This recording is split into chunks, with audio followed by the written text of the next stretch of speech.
ମଶାର ଅନ୍ଧାରୁଆ ଜାଗାରୁ ପର୍ସଟା ନେଲା ପରେ ଏ ଝିଅ ଗୁଡାଙ୍କୁ ଦେଖିଲା ବେଳକୁ ହାତଟା କାହିଁ ଛଟଛଟ ହଉଛି। ମଶା ମଶାଲ ଦେଖୁଛ କୋଉଠି ମତେ ଯାଉଛି ସତେ।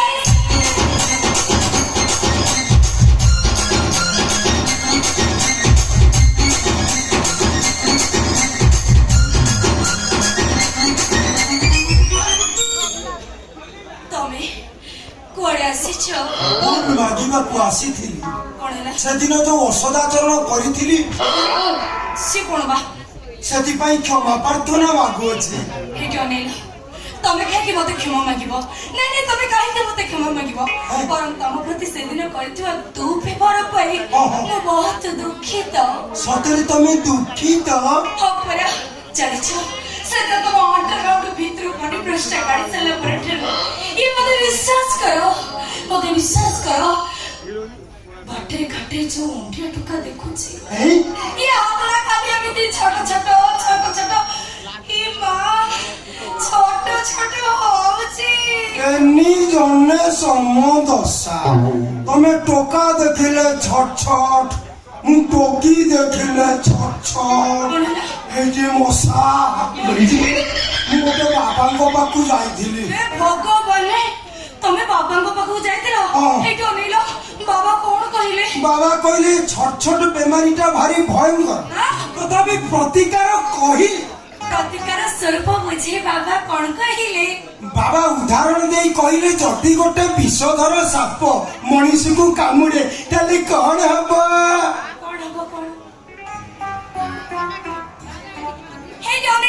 ମତେ ଯା ଲାଗୁଛି ସେ ସାପଟା ମରିଯିବ। ତ ମା ତତେ କେମିତି ଜନ୍ମ କରିଥିଲା କେଜାଣି? ମତେ ଲାଗୁଛି ତୋ ମା ଜନ୍ମ କଲା ବେଳେ ସାଥରେ ବୋଧେ ଅଛଡା କଦଳୀ ଖାଇଥିଲା। ଆକ୍ଚୁଆଲି କଥାଟା ଠିକ ସିଏ ନୁହଁ। ଆକ୍ଚୁଆଲି କଥା କଣ କି, ମୁଁ ମୋ ମା ପେଟରେ ଥିଲା ବେଳେ ଡେଙ୍ଗା ହବା ପାଇଁ ମୋ ମା ପରା ବାଉଁଶ ମୂଳ ଖାଇଥିଲା।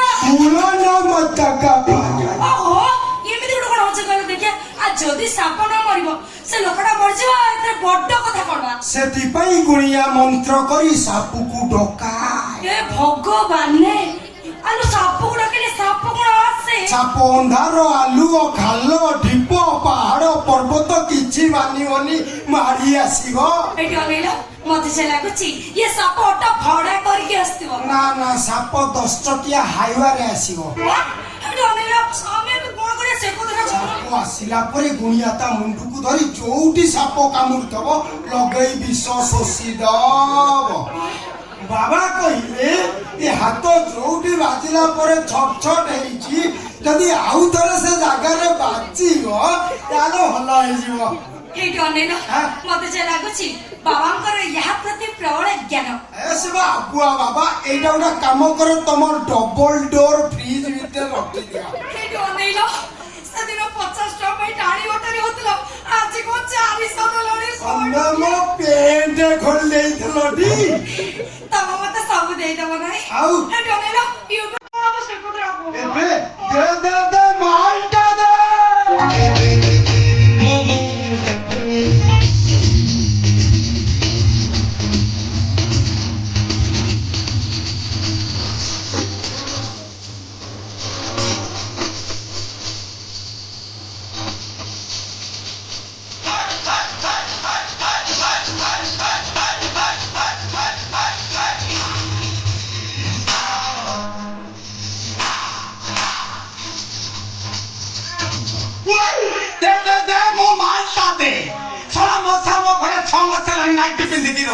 ମୁଁ କିଛି କେସ୍ କରିପାରିଲିନି ନା, ଆଜି ମାଲ ମାରିକି ଆସିଛି ମାନେ ତାକୁ ମୁଁ ସାହସ ହେଇକିରି କୁଣ୍ଡେଇବି।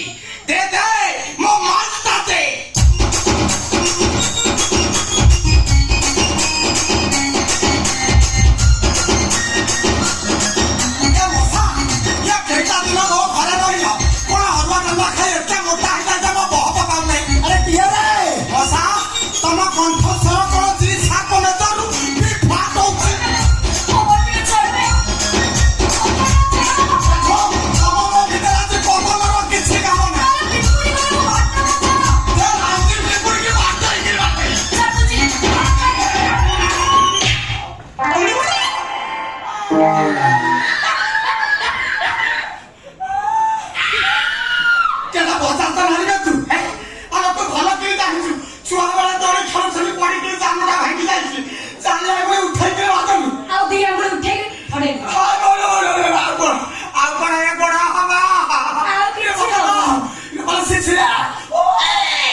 সলা নমস্কার করি মারিবি জানি না মতো চিনিছু তো পেটুকু চিনিবি অন্ত বুঝা ভার করি বেকার পয়সা করবি সলা আউ থরে অটো ডাকিবু কানের পয়সা নেই মুক্তি দে সুন্দর চিন্তাধারা। অটোওয়ালা ভাই অটোওয়ালা ভাই আচ্ছা অটোওয়ালা ভাই ମୁଁ ନଥିଲା ବେଳେ ମୋ ଘରେ ବସୁଥିଲି ଭାଇ ମୁଁ ବସିଥିଲି ଆମ ଗାଁ ବାଲା କହିଥିଲେ ମୋ ଶାଳୀଟି କୁଣ୍ଢାଇଥିଲୁ କାହିଁକି ମୁଁ କୁଣ୍ଢେଇଥିଲି ଆଉ କଣ ଖଟ ଖରାକୁ ଧରିଥିଲୁ ମଶା ମଶା ଏ ମଶା ଏ ଟଙ୍କା ତତେ କାହିଁ କୁଣ୍ଢାଇଥିଲା ଏଇ ଟଙ୍କା ତତେ କାହିଁକି କୁଣ୍ଢାଇଥିଲା কি কুণ্ঠেইଥିଲେ ଏ ଟଙ୍କା সে মতে কুণ্ঠেইଥିଲେ ଆଉ କଣ କରୁଥିଲେ তাই নাই তো সে কাই মতে কুণ্ঠেইবে ଆଉ କଣ କରୁଥିଲେ কারণ সে তো মতে ধরিকি কান্দুଥିଲେ। বেশি ফেসে কামি দেখে কান্দি যদি ন জানিছ কান্দান আক্টিং କରିକି କାନ୍ଦୁଛୁ ଚିହ୍ନିଛୁ ମତେ କିଏ ଘର ମୋ କପଡ଼ା କଥା କଣ ଜାଣି ତୋ ବାଳ ପୁରାକୁ କାଟିଦେ ମଉସା ତମେ ପୁରୁଣା କାଟିଲା ବାଲା ଭଳିଆ ଲାଗୁଛ ବାପା ମୁଁ ପୁରୁଣା ଫେଣ୍ଟିଲା ବାଲାଗି ମଶା ଏ କାହିଁ କାନ୍ଦୁଥିଲା ଏ ଟୋକା କାହିଁକି କାନ୍ଦୁଥିଲା কথা কোন কি সেদিন মো প্রতি করিছা তু ব্যবহার পাই সে বহুত দুঃখিত সেই দুঃখ সে পরিপ্রকাশ କରିବାକୁ ଆସିଥିଲି ହେଲେ କଥାବାର୍ତ୍ତା ହଉ କାମ ସମ୍ପର୍କ କିଛି ବିବିଡ ହେଇଗଲା ଇଏ ଆମେ ଟିକେ ଦୁଃଖ ସୁଖ ହଉଥିଲ ମଉସା ମଶା କହୁଥିଲେ ବାହା ହେଲା ପରେ ଚଉଠି ରାତିରେ କଣ କରିବେ ମତେ ବୁଝଉଥିଲେ ଓହୋ ମଉସା ପାରି ଦେଇଛ রে ভাই এইটা বড় নয় এটা হচ্ছে ମୋ ଛାତି ଭିତର ଦୁଃଖ ଯା ମାଇକି ହାତ ଗୁଡାକୁ ଭାଙ୍ଗି ପକେଇଥାନ୍ତା ପ୍ରେସର ପକେଇ ତଳେ କାଢିଦେ ଛୋଳା ବୁଢାର ଦୁଃଖ ଗୁଡା ପଛ ପଟୁ ଯାଉ ଏ ଅଟୋବାଲା ଭାଇ ଜମା 1.5 ସେଣ୍ଟିମିଟର ବସୁନା ସେଇଠି ଠିଆ ବେଶୀ ଫେଚେ ଖାଲି ଦେଖେଇ ହଉଛୁ কোনু ମଶା কোনু ତମେ ସତରେ ବାହା ହେଇଯିବ ଯେମିତି ଗୋଟେ କଣ ହଉଛ ନାଇଁ ନାଇଁ ସେମିତି ଗୋଟେ ଗୋଟେ କଣ ହଉଛ ଏଇଠି ଅନେଇଲ ଆଉ କାହାକୁ ବାହା ହେବି କି ତମକୁ ପରାଅ ଓହୋ ବୁଢା ନହିକି ବାରୁଛି ଭାଇ ଏଇଟା ବଡ ନୁହଁ ଏଇଟା ମୋ ଛାତି ଭିତର ଖୁସି ଓଭର ଫ୍ଲୋ କରିଥାନ୍ତା ପ୍ରେସର ପକେଇ ତଳେ କାଢିଦେଲି ଛୋଳା ବୁଢାର ଖୁସି ଗୁଡା ପଛ ପଟୁ ଯାଉ ମୁଣ୍ଡ କିଣ କନା ଶାଳୀ ଭେକ ସେଣ୍ଟିମେଣ୍ଟକୁ ପହଞ୍ଚୁନା କହୁଛି ସେଇଠା ମଶା କୋନୁ ମଶା କୋନୁ ତମେ ମତେ ସତରେ ବାହା ହବ ଆଉ କାହାକୁ ବାହା ହେବି ତମେ କହିଲେ ଦେଖିଆ এই କିଛି ଦିନ ତମ ଘରେ ରହି ସାରିଲା ପରେ ମୁଁ ଯାହା ଜାଣିବାକୁ ପାଇଲି এই ଦୁନିଆରେ ଯେତିକି ଲୋକ ଅଛନ୍ତି ଯୋଉ ଯାକେ ତମ ଆଖି ପାଉଛି ଇଏ ଯେତିକି ଲୋକ ଅଛନ୍ତି କେହି ଗୋଟା ଭଲ ନୁହଁ ଆମର ଏକାରିଆ କେହି ଭଲ ନୁହଁ ତମେ ମୋର ଗୋଟା ତୁଳସୀ ତମେ ମୋର ସେଥିପାଇଁ ନିଷ୍ପତ୍ତି ନେଲି ମନସ୍ଥ ବି କଲି ଇଏ ଆଉ କାହିଁ କୁଆଡେ ଯିବି ବାର ଦ୍ଵାରା ବୁଲିବି ଇଏ ତମରି ଘରେ ଗାଉନ ପିନ୍ଧିକି ରହୁଥିଲି ଆଉ ତମକୁ ବାହାହେଲା ପରେ ତମରି ଘରେ ରହିବି ଶାଢୀ ସାୟା ବ୍ଲାଉଜ ଟେପ ଚଢି ପିନ୍ଧିକି ରହିବି କଣ କହିଲ ମଶା ଏଇ କଥାଟା କହିଲ ଯେ ମୋ ଦିଲଟାକୁ ପୁରା କାଟନ କରିଦେଲ ଯାହା ହଉ ମଶା ଏତେ ଦିନ ପରେ ପୁଣି ମୋ ମେସିନ୍ କାମରେ ଲାଗିବ ମଉସା ମେସିନ୍ ଯଦି କାମରେ ଲାଗିବ ଟିକେ ଅଏଲ ଦେଇଦବା ଅଏଲ ପଡିବା ଦରକାର ଅଏଲ ଏଇଟା କଣ କି এটা ষণ্ড ক্ষীর এই হাম অপমান করবে না ये ষণ্ড ক্ষীর নୁହଁ ଆଉ ଇଏ ମୋ ପାଇଁ ଈଶ୍ୱର ତୁ ଥରେ ଚିନ୍ତା କର ମଶା ମୋ ଘରେ 6 ମାସ ହେଲାଣି ନାଇଟି ପିନ୍ଧିକି ରହୁଥିଲା କିଛି କଥା ଖୋଲିକିରି କହୁଥିଲା ଆଜି ଯେମିତି ଏଇଥିରୁ ଟିକେ ପକେଇ ଦେଇ ଆସିଲି ମଶା ତା ନାହି ଭିତର କଥାଟାକୁ ଖୋଲିକିରି କହିଦେଲା ଇଏ ହଉଛି ମୋ ପାଇଁ ଭଗବାନ ଏରେ ମୋରି ବ୍ରାଣ୍ଡ ଏ ଶଳା ବୁଢା ମାଗଣା ପାଇଲେ ଆଲକାତ୍ରା ଖାଇଯିବ ଏ ସମସ୍ତେ ଜାଣିଛନ୍ତି ଝିଟିପିଟି ମହାନ୍ତି ମାଗଣା ପାଇଲେ ଯେଟି ଗିଳି ଦିଅନ୍ତି ଏଠି ମଶା କଣ ବା ଏ ବୁଢା ଯାହା ହଉଛି ମଦ ପିଇବାକୁ ଝାଡା ପଟେ ଲିଭର ଗଳି ପଡିବ এই অটোওয়ালা ভাই আমার শালি ভেঙ্কর বাহাঘর কথা ফাইনাল হয়ে গেল মু দাদা আরামসে নিমন্ত্রণ করে চতুর্থীকে আসিবু ওটারে ওটাই খাইব পেট নেইকি ଯିବୁ ଶଳାକୁ ଶାଗୁଣା ଠାର ମାଇଲାଣି କାଠ ହଣା ହେଲାଣି ମଲେ ପୋଡା ହବ ଇଏ କହୁଛି ଯୋଉଠି এই অটোওয়ালা ভাই এই যে ব্রান্ড পকাইলি এথুর আউ ଦି ପିସ୍ পকাইলি পুরা চন্দ্র মন্ডলের চতুর্থী জানিনু ଆମ ପଞ୍ଚାୟତରେ ଯାହାର ସବୁ ନୂଆ ବାହାଘର হয় ମୁଆ ଚତୁର୍ଥୀ ଟ୍ରେନର ହିସାବରେ ଯାଏ ଶଳା ଡାଇନିକି ଡାକ୍ତରଟା ତୁ ସେଇଠି ଠିଆ ହବ ମୁଣ୍ଡ କିଣା କନା ସେଇଠି ମଶା କୋନୁ ମଶା କୋନୁ ତମେ ମତେ ସତ ହାତରେ ଭଲ ପାଏ ପାଏ ପାଏ ପାଏ ନା ସେ ଏଠି ଅନେଇଲ ମୁଁ କଣ ତମକୁ ଏମିତି ସେମିତି ଭଲ ପାଏ ପୁରା କିଲେ ଭଳିଆ ପାଏ ନା ଏଇ ତମେ କଣ ସତରେ ମତେ ଭଲ ପାଅ ଓହୋ ବୁଢା କୁଣ୍ଢେଇ ବାଡୁଛି ଭାଇ ଏଇଟା ବଡ ନୁହଁ ଏଇଟା ମୁଁ ତା ପ୍ରଶ୍ନର ଜବାବ ଦେଲି ପଛପଟେ ଜବାବ ଦଉଛୁ ମୁଁ ଜଟିଳ କଥା କହୁଛି ବାଚାଇକି ତୋ ତାଳ ଖସେଇ ଦେବି ସେଇଠି ଠିଆ ଏଠି ଅନେଇଲ ତମ ଜବାବଟା ମତେ ଗନ୍ଧ ହଉଛି ବନ୍ଧୁ 2 ମାସ ପରେ ଗନ୍ଧ ମିଶିଯିବନି ସତରେ କଣ? ମୁଁ ତମକୁ କେମିତି ଭଲ ପାଏ କହିଲ ଏମିତି କରିଟି ତମେ ଯଦି ସତରେ ମତେ ଏତେ କୋରେଟିକି ଭଲ ପାଉଛ ତାହେଲେ ଗୋଟେ କୋରେଟିକି ଗଧକେ ବି ରଖିବ ଗୋଟାଏ କଥା କହ ତମେ ତ ଆଜି 1000ଟା କଥା କହିବ ମୁଁ 1000ଟା କଥା ଏ ନା ମ 1000ଟା କଥା ରଖିବା ଦରକାର ତମ ବଡ ପାଇବନି ଗୋଟେ କଥା ଚାଲିଛ ତମ ତ କମ୍ପାନୀ ଛାଡି ଦେଇ ଚାଲିଗଲା ପରେ ସେ ଜୋଗଡିକିଆ ବାଡିକିଆ ହବୁଟିଆ ଡୋର ବାଡିକିଆ ମତେ ଏଡିକି ଏଡିକି ଢେମା ଢେମା ଆଖିରେ ଚାହୁଁଛି ସତରେ ଯଦି ଗୋଟା ଭଳିଆ ଗୋଟା ଗିଳିଯିବ ଏଇ ତମେ ଯଦି ସତରେ ମତେ ଏତେ ଭଲ ପାଉଛ ସେ ଜୋଗଡି ଖେଳ କୁହନ୍ତନି ସେ ମତେ ଏମିତି ଚାହନ୍ତାନି ସେ ଶଳା ରାଣ୍ଡୁଆ ତମକୁ ଅନଉଛି ଅପରା ଏଇଟା ଶଳା ପକ୍କା ରାଣ୍ଡୁଆ ମଉସା ସିଏ ତ ମୋ ବସ୍ ସେ କୋଉ ବସ୍ ରେ ସେଇଟା ଶଳା ନନସେନ୍ସ ଡାଇଲସ୍ ଯୋଉଟା ଗୋଟାଏ ଖୁନିଆ ସାଥି ସିଏ ତ ମୋ ମାଲିକ ଏ କୋଉ ମାଲିକ ସେ ଶଳାଟି ଯୋଉ ମାଲିକର ଦାନା ଖାଇଲା ସେଇ ମାଲିକର ଭୟକି ରେପ୍ କରିକିରି ମାରିଦେଲା ଏ କଥାଟା ତା ବାପା ଦେଖିଦେଲା ବୋଲି ତାକୁ ବି ତକିଆ ପକେଇ ମାରି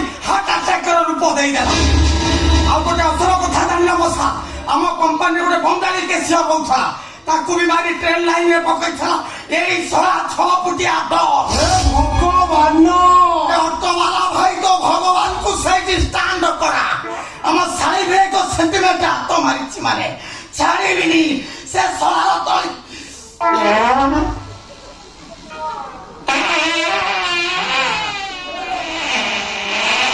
କାଟିଦେବି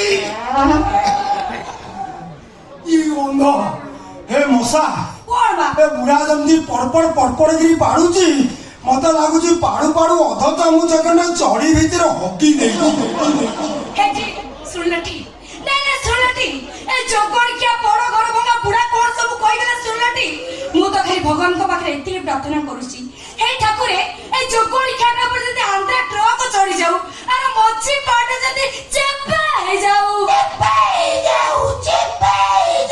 ଏମିତି କଣ କହୁଛ 2 ମିନିଟ ତଳେ କହୁଥିଲୁ ବାବୁ ଶୀତ ଦିନ ଗୋଟାଏ କମଳରେ 2 ଜଣ ଶୋଇବ ସିଏ ଢୁକିନା ପାଡ଼ିବ ତୁ ଶୁଙ୍ଗିବୁ ତୁ ଟୁକିନା ପାଡ଼ି ଦବୁ ସିଏ ଶୁଙ୍ଗିବ ଆଉ ତମେ କଣ ସେ ବିଞ୍ଚନ ଧରି ବିଞ୍ଚିବ ଛି ଛି ଛି ଛି ତମର ଯୋଉ ଉସ୍ମାନିଆ ଗନ୍ଧ ନା ଓହୋ ଏମିତି କଣ କହୁଛ କହିଲ କି ମଶା କଣ ବା ଆଶୁବାବୁଙ୍କର ଭଉଣୀ ଯୋଉ ମରିଛି ସେ ଦେବ ଭାଇ ଆଡକୁ କେସ୍ ଟା ପେଲି ଦଉଛ ସତ କଥା ତ ମୁଁ ରେକର୍ଡିଂ କରି ସାଙ୍ଗେ ସାଙ୍ଗେ ଦେଖେଇକି ଆସୁଛି ଏଇ ତମେ କଣ ଏଇଠି ମତେ ଏମିତି ଏକୁଟିଆ ଛାଡି ଦେଇ ଚାଲିଯିବ ନା କଣ ଯାଅ ସେ କଣ ଗଲାବେଳେ ମତେ କିଛି ଦବନି ଛି ସେ କଣ ଦେବି ନା ଆଉ ଏମିତି ଦେବି 10 ମାସ ପର୍ଯ୍ୟନ୍ତ ପେଟେଇକି ଶୋଇପାରିବନି ଏଠି ଅନେଇଲ ମୁଁ ତମକୁ ସେ ଦବା କଥା କହିଲି ଆଉ କୋଉଟା ସେ ଦବା ପାଇଁ ବା ଆହୁରି ଟାଇମ ଅଛି ହଁ ମୁଁ କହୁଛି ସେଇ ଦବା କଥା କୋଉଟା